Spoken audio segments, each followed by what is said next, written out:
Now we'll take a look at two examples of multiplying signed fractions. In our first example, we have a negative times a positive, so we know this product must be negative.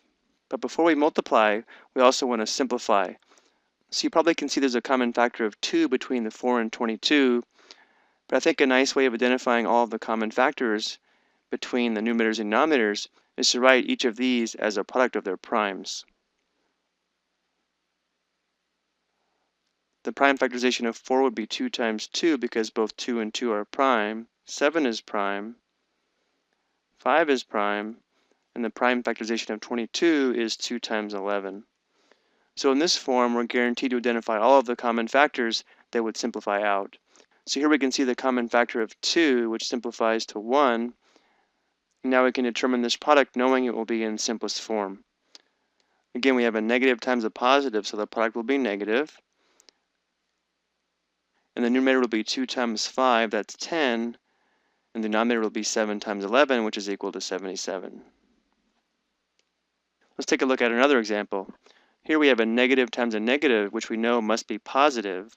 But again, we do want to simplify this before we multiply. So let's go ahead and write everything in prime factored form. Well, the prime factorization of 21 would be 3 times 7. And for 24, we'd start with 4 times 6. 4 is 2 times 2. And 6 is 2 times 3. So we have 3 factors of 2 and a factor of 3 times another negative.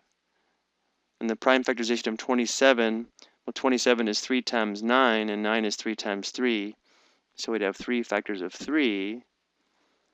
And then for 28, we'd have 4 times 7, where 7 is prime, and 4 is 2 times 2.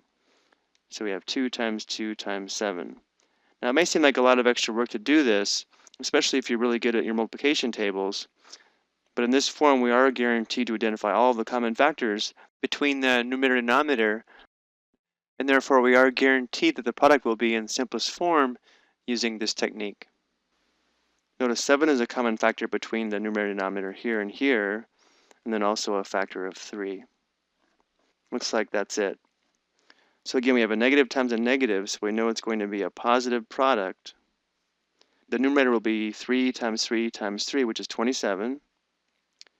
The denominator will be 2 times 2 times 2, that's 8, times 2 times 2, or times 4, which will be 32.